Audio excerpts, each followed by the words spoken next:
ഹുസൈൻ റളിയല്ലാഹു അൻഹുവിനെ കുറിച്ച് സ്മരിക്കാത്ത ഒരു മുസ്ലിം എന്ന് ലോകത്തുണ്ടോ? ഏതെങ്കിലും ജുമാ ഖുത്ബയിൽ ഹസൻ ഹുസൈനെ സ്മരിക്കാത്ത ഒരു ജുമഅയുണ്ടോ, ഒരു ദുആയുണ്ടോ? പ്രവാചകന്റെ പേരമകനെ പൊന്നുമകനെ അല്ലാഹുവിന്റെ റസൂലിന്റെ ഹദറത്തിലേക്ക് പോയിട്ട് ബഹുമാനപ്പെട്ട ഹുസൈൻ റളിയല്ലാഹു അൻഹു പറയുകയാണ്, എന്റെ പൊന്നുപ്പാ.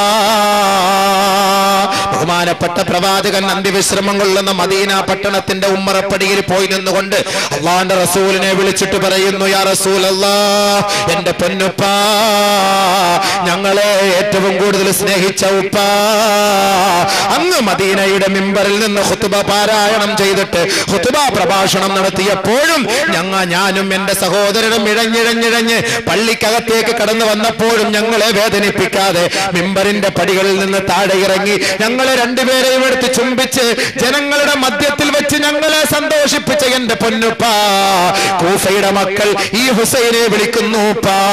ചതിക്കാനാണോ കൊല്ലാനാണോ എന്തിനാണ് എന്നറിയില്ല എന്റെ പൊന്നുപ്പാ, അതുകൊണ്ട് ഞാൻ അങ്ങോട്ട് പോകട്ടെ ഉപ്പാ, അവിടുത്തെ അനുവാദം ഞാൻ ആഗ്രഹിക്കുന്നു ഉപ്പാ.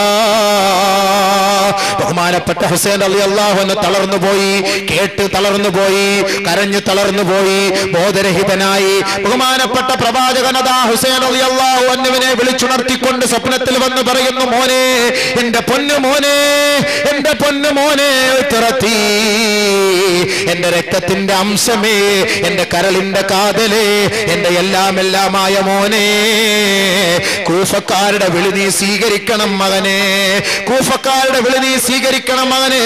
പക്ഷേ ആ ഹുസൈനെ ഞാൻ കാണുന്നു മോനെ, ശുദ്ധജല തടാകത്തിന്റെ അരികത്ത് കിടന്ന് ഒരു തുള്ളി വെള്ളം പോലും കിട്ടാതെ നീ പിടഞ്ഞു മരിക്കുന്നത് ഈ പ്രവാചകൻ നിന്റെ പൊന്നുപ്പ കാണുന്നു മോനെ. പെട്ടെന്ന് ഞെട്ടി ഉണർന്നുപോയി മഹാനായ ഹുസൈൻ റളിയല്ലാഹു അൻഹു തീരുമാനിച്ചുറപ്പിച്ചു, എന്റെ ഈ കുപ്പ എനിക്ക് അനുവാദം നൽകിയിരിക്കുന്നു, അതുകൊണ്ട് ഇനിയും മറ്റു ചില ചർച്ചകളൊന്നുമില്ല.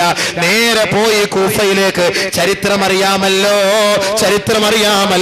ഹുസൈൻ റളിയല്ലാഹു അൻഹു തല കൊയ്തെടുത്ത് അറുത്തുമാറ്റി കൊന്തത്തിൽ കൊണ്ട് ആനന്ദം കൊണ്ടില്ലേ യസീദിന്റെ അനുയായികൾ. സഹോദരാ, ലോകമെമ്പാടും ഹുസൈൻ റളിയല്ലാഹു അൻഹു വാഴ്ത്തുകയും പുകഴ്ത്തുകയും ദുആ ചെയ്യുകയും ചെയ്യുന്നുവെങ്കിൽ ആ ഹുസൈൻ റളിയല്ലാഹു അൻഹുവിനെ കൊണ്ട് കൂഫയുടെ മക്കൾക്ക് ഹിദായത്ത് അല്ലാഹു പ്രദാനം ചെയ്തില്ലേ? ഇറാഖിന്റെ മക്കൾക്ക് അല്ലാഹു പ്രദാനം ചെയ്തില്ലേ? ആ കൂഫയിലെയും ഇറാഖിലെയും ലോകത്തിന്റെ നാനാഭാഗത്തുമുള്ള മുസ്ലിം സമുദായം ആ ഹുസൈൻ റളിയല്ലാഹു അൻഹുവിന്റെ സ്നേഹം മയവിറക്കുന്നുവെങ്കിൽ അതിനുള്ള കാരണം മഹദിയായ ഫാത്തിമയുടെയും മഹാനായ അലി റളിയല്ലാഹു അൻഹുവിന്റെയും ആദ്യ രാത്രിയിലത്തെ നേരം വെളുക്കുവോളമുള്ള നമസ്കാരത്തിന്റെ ദുആയാണ്. അതിനാ പറഞ്ഞത് മക്കള് നന്നാവാനാണ് ആദ്യ രാത്രി നിങ്ങളൊന്ന് ദുആ ചെയ്യണമെന്ന് പറഞ്ഞത്. അതല്ലാതെ നിങ്ങൾക്ക് വേറെ ഒന്നും സാധിക്കാനല്ല. അല്ലാതെ നിങ്ങളുടെ കാര്യപരിപാടിയിലൊന്നും ഇസ്ലാം തലകടത്താനും വരുന്നില്ല, അതിന് വിഘാതം നിൽക്കാനും വരുന്നില്ല. നിങ്ങളുടെ ബന്ധത്തിലൂടെ ഉണ്ടാകുന്ന സന്താനങ്ങൾ മാതാക്കളെ പിതാക്കളെ നിങ്ങൾക്കും മാത്രമല്ല സമുദായത്തിനും ഗുണമുള്ള മക്കളായി മാറണം. അതിനു വേണ്ടിയിട്ടാ പറഞ്ഞത്. അതിനാ 2 റക്അത്ത് നമസ്കരിക്കാൻ പറഞ്ഞത്. 5 മിനിറ്റ് നമസ്കരിച്ചിട്ട് പെണ്ണിന്റെ തലയ്ക്ക് കൈവച്ചിട്ട് ചെറുക്ക നീ ഒന്ന് പ്രാർത്ഥിക്കണേ, അല്ലാഹുമ്മ ഇന്നി അസ്അലുക മിൻ ഖൈരിഹാ വ ഖൈരി മാ ജബൽതഹാ അലൈ വ അഊദു ബിക മിൻ ശർരിഹാ വ ശർരി മാ ജബൽതഹാ അലൈ. പടച്ചവനെ, ഇവളിൽ നീ സൃഷ്ടിച്ചിട്ടുള്ള എല്ലാ നന്മകളും ഞാൻ നിന്നോട് ചോദിക്കുന്നു അല്ലാഹ്.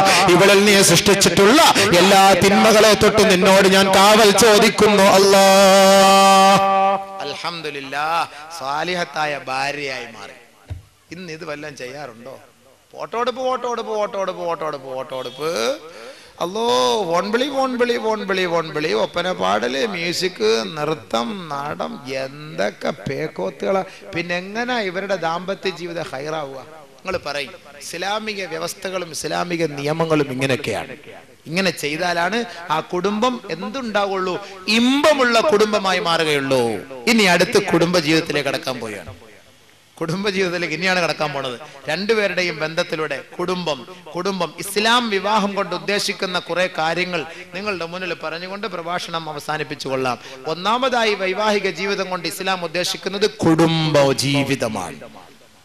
കൂടുമ്പോൾ ഉണ്ടാകുന്ന ഇമ്പം, രണ്ടുപേരും ചേർന്ന് സന്തോഷകരമായ ജീവിതം നയിക്കുമ്പോൾ ആ കുടുംബത്തിൽ ഉണ്ടാകുന്ന ഇമ്പമാണ് കുടുംബം. ومن آياته أن خلق لكم من أنفسكم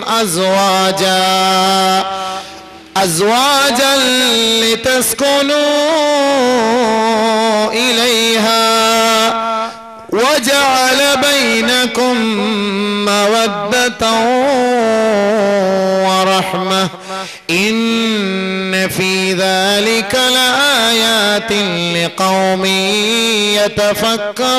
يتفكرون ومن آياته അവന്റെ ദൃഷ്ടാന്തങ്ങളിൽ പെട്ടതാണ് അതെ അല്ലാഹുവിന്റെ ദൃഷ്ടാന്തങ്ങളിൽ പെട്ടതാണ് അൻ ഖലഖലക്കും നിങ്ങളെ സൃഷ്ടിച്ചത് മിൻ അൻഫുസിക്കും അസ്വാജ നിങ്ങളിൽ നിന്ന് തന്നെ നിങ്ങൾക്ക് ഇണയെ സൃഷ്ടിച്ചു തന്നത് അവന്റെ ദൃഷ്ടാന്തങ്ങളിൽ പെട്ട കാര്യമാണ് എന്തിന് നമ്മുടെ ഇനത്തിൽ നിന്ന് തന്നെയാ പെണ്ണിനെ അല്ലാഹു നമുക്ക് നൽകിയത് അല്ലാതെ ആണുങ്ങൾക്ക് മൃഗത്തിന്റെ ഇനത്തിൽ നിന്നൊന്നും അല്ല തന്നത് അള്ളാഹു ഒരു പെണ്ണിന് വേറെ ഒരു പശുവിനെ കെട്ടിച്ചു കൊടുത്തിരുന്നെങ്കിലോ എന്തായ അവസ്ഥ അതുകൊണ്ട് അള്ളാഹു നിങ്ങളിൽ നിന്ന് തന്നെയാണ് ഇണകളെ അവർ സൃഷ്ടിച്ചു തന്നത് നിങ്ങളുടെ ഇനത്തിൽ എന്ന് പറഞ്ഞാൽ മനുഷ്യത്വം എന്തെന്ന് മനസ്സിലാക്കിയ പെണ്ണ് മനുഷ്യനെ മനുഷ്യനായി കാണാൻ കഴിവുള്ള പെണ്ണ് മൃഗത്തിന് കഴിയില്ലാതെ മനുഷ്യത്തിക്ക് കഴിയും മനുഷ്യന് കഴിയും അതുകൊണ്ട് നിങ്ങളുടെ ഇനത്തിൽ നിന്ന് തന്നെ ഞാൻ ഒരു പെണ്ണിനെ കെട്ടിച്ചെന്നിരിക്കുകയാണ് നിങ്ങൾക്ക് എന്തിന് ലിതസ്കുനൂ ഇലൈഹാ അവളുമായി ആത്മനിർവൃതി ഉണ്ടാകാൻ സല്ലപിക്കാൻ സന്തോഷിക്കാൻ ആത്മനിർവൃതി ഉണ്ടാകണം പെണ്ണും ചെറുക്കനും തമ്മിൽ ഒരുമിച്ച് കൂടുമ്പോൾ സന്തോഷമുണ്ടാകണം അതാണ് കുടുംബം എന്ന് പറയുന്നത് മസ്കൻ എന്ന വീടിന് പറഞ്ഞാൽ ഭാര്യയും ഭർത്താവും കൂടെ ഒരുമിച്ച് താമസിക്കുന്ന വീടിനാണ് മസ്കൻ എന്ന് തന്നെ പറയുന്നത് മസ്കൻ ഭർത്താവുള്ള വീട് ഭാര്യയുള്ള വീട് അതുകൊണ്ട് ഇണകളുണ്ടെങ്കിൽ മാത്രമേ സന്തോഷം ഉണ്ടാവുകയുള്ളൂ അതുകൊണ്ടാണ് അല്ലാഹു സുബ്ഹാനഹു വ തആല അവന്റെ സൃഷ്ടി വൈഭവങ്ങൾ പരിശോധിച്ചാൽ എല്ലാ വസ്തുക്കളെയും അല്ലാഹു സൃഷ്ടിച്ചത് അസ്വാജ ഇണകളായിട്ടാണ് സൃഷ്ടിച്ചത് എല്ലാ വസ്തുക്കളെയും ومن كل شيء خلقنا زوجين لعلكم تذكرون എല്ലാ വസ്തുക്കളിൽ നിന്നും നാം ജോഡികളെ സൃഷ്ടിച്ചിട്ടുണ്ട് നിങ്ങളൊന്ന് ചിന്തിക്കാൻ മനസ്സിലാക്കാൻ സൂറത്ത് യാസീൻ പാരായണം ചെയ്യുന്നവരാണല്ലോ നമ്മൾ സൂറത്ത് യാസീൻ 114 അധ്യായങ്ങളിലെ 36ാമത്തെ അധ്യായമാണ് ആ 36ാമത്തെ അധ്യായത്തിലെ 36ാമത്തെ ആയത്തൊന്ന് പരിശോധിക്കണേ ഇന്ന് പോയി സുബ്ഹാനല്ലദീ ഖലഖൽ അസ്വാജ കുല്ലഹാ മിമ്മാ തുൻബിതുൽ അർദ് വമിൻ أنفسهم ومما لا يعلمون അവനെത്ര പരിശുദ്ധനാണ് സകലമാന വസ്തുക്കളെയും അതിന്റെ ഇനങ്ങളെയും അല്ലാഹു സൃഷ്ടിച്ചുവെങ്കിൽ അവനെത്ര പരിശുദ്ധനാണ് ഇവകളെയെല്ലാം ജോഡികളാക്കി ഇണകളാക്കി സൃഷ്ടിച്ച തമ്പുരാനെ നിനക്കാണ് അഖിലസ്തുതി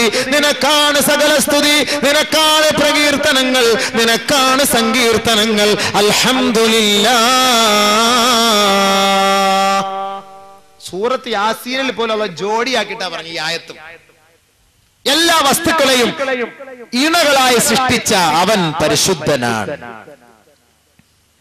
അതുപോലെ അല്ലാഹു പറഞ്ഞെന്താ വഖലഖനാകും അസ്വാജാ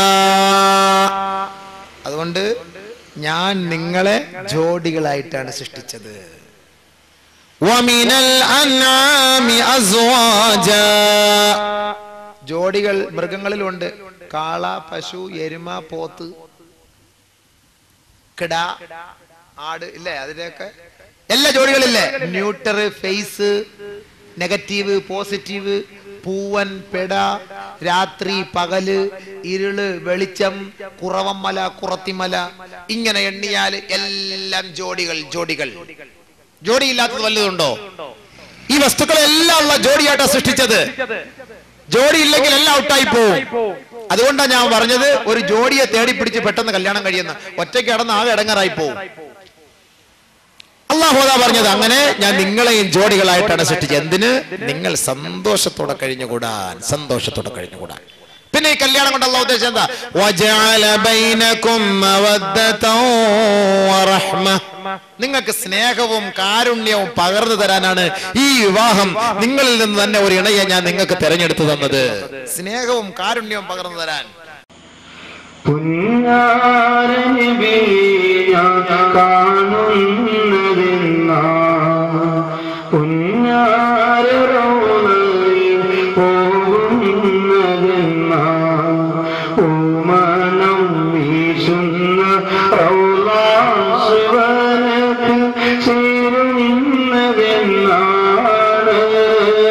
ഹൃദയം